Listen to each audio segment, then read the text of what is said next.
Chairperson ma'am, इन्होंने जो उत्तर दिया है बिल्कुल ठीक है, पर मैं आपकी इजाज़त से, क्योंकि मंत्री जी सक्षम है और आज का मेन मुद्दा भी ये है कोरोना वायरस, क्योंकि परसों भी मीटिंग सारे मुख्यमंत्रियों के साथ हुई है, तो हमारा ही स्टेट भी मैम उसमें है जिसमें ज़्यादा केस बढ़ रहे हैं।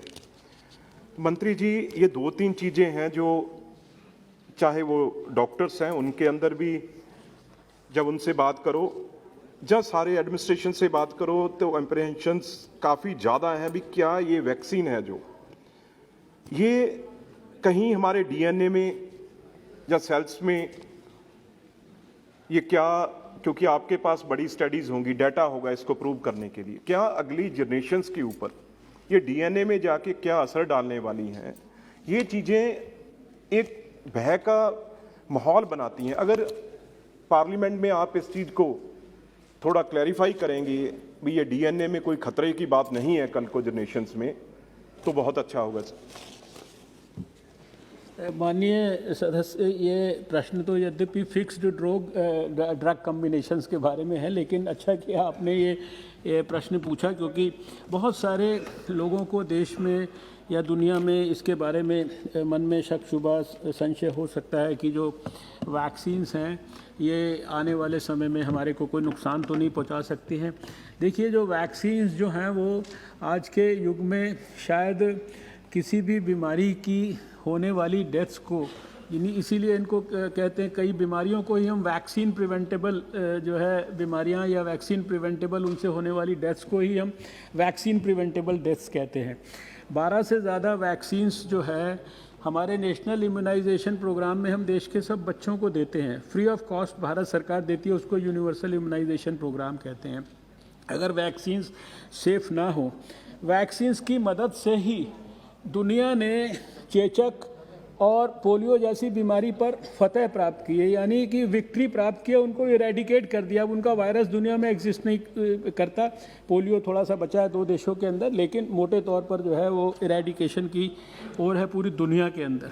और जहाँ तक इस पर्टिकुलर कोविड की वैक्सीन की आपने बात की है, तो वैक्सीन्स को जब समाज में इस्तेमाल करने के लिए अप्रूवल दिया जाता है, उसके पहले बहुत डिटेल के अंदर उसके साइंटिफिक ट्रायल्स होते हैं, प्री क्लिनिकल ट्रायल्स होते हैं, क्लिनिकल ट्रायल्स होते हैं। क्लिनिकल ट्रायल्स के बहुत सारे फेजेस होते हैं, इंसानों से पहले जो है उनके जो है एनिमल स्टडीज़ होती हैं, और हज़ारों लोगों के अंदर जो फेज़ 3 ट्रायल्स होते हैं उसमें 40,000 50,000 तक लोगों के ऊपर ट्रायल्स होते हैं, और उनके जो रिज़ल्ट्स होते हैं वो भी कोडेड होते हैं। ऐसा नहीं होता कि किसी को पता होता है कि उसको वैक्सीन लगी है या उसको प्लेसिबो लगा है।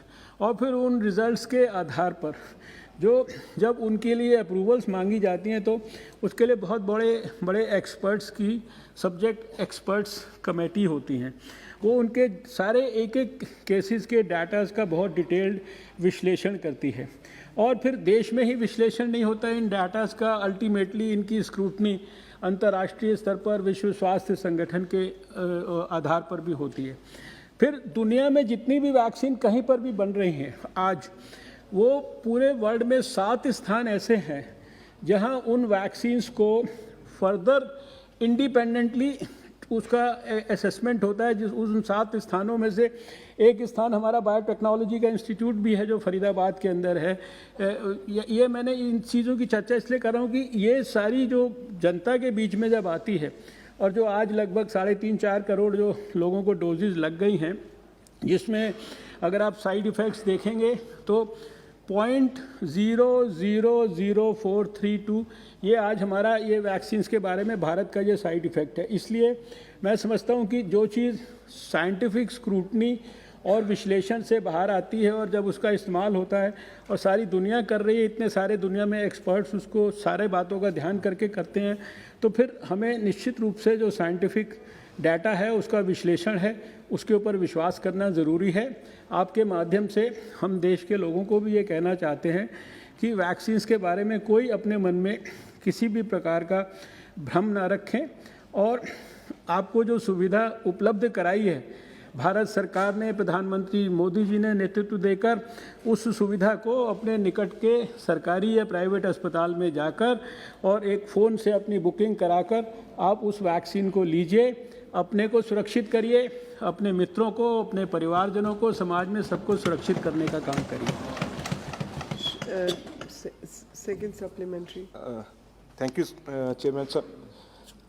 जो आपने बिल्कुल ठीक कहा, ये सबको इसका साथ भी देना चाहिए, अब ज़रूरत है। लेकिन हमने इमरजेंसी में 2 मेडिसिन जो बनाए, चाहे वो कोविशील्ड हो चाहे कोवैक्सीन हो, जो WHO ने एफिशिएंसी इसकी 60 to 90% दी है, वहीं जो अमेरिकन है या फाइजर है वहाँ 95%। तो इसकी जो पहली डोज है, जो हाफ डोज है, उसके बारे में उनके परसेंटेज और है, हमारी परसेंटेज और है। ये अंतर क्यों है हाफ डोज का और फुल डोज का, उनकी और हमारी में ये अंतर क्यों आ रहा है? ये बता भी WHO रहा है, ये फर्क क्यों? आपने DNA की बात फिर क्लियर नहीं की। देखिए, हर एक वैक्सीन जो है उसका बनाने का साइंटिफिक तरीका और उसकी जो साइंटिफिक डिटेल्स बिल्कुल अलग अलग हैं। अभी ये 2 वैक्सीन आपके पास आई हैं, इसके अलावा अभी आधा दर्जन वैक्सीन अभी क्लिनिकल ट्रायल्स में है, 1 दर्जन वैक्सीन अभी जो है प्री क्लिनिकल ट्रायल के फेज में। सबके अलग अलग साइंटिफिक मेथड्स हैं। वैक्सीन बनाने का कोई एक स्टैंडर्ड एक तरीका नहीं कि एक पर्टिकुलर तरीके से वैक्सीन को सारी दुनिया बनाती है। फाइज़र की वैक्सीन है, वो mRNA वैक्सीन है बेसिकली जो है, उनके सबके अपने अपने पैरामीटर्स हैं। तो सबके अपने अपने जो डाटाज होते हैं उसी के आधार पर उनकी सेफ्टी इश्यूज़ हैं, एफिकेसी इश्यूज़ हैं। हमारे भारत में जो 2 वैक्सीन्स आज लोगों के पास उपलब्ध कराई गई हैं, ये तीनों पैरामीटर्स पर, यानी सेफ्टी का पैरामीटर, एफिकेसी का पैरामीटर और इम्यूनोजेनेसिटी का पैरामीटर, इसके ऊपर इनमें पर्याप्त जो है समाज की रक्षा करने की ताकत है।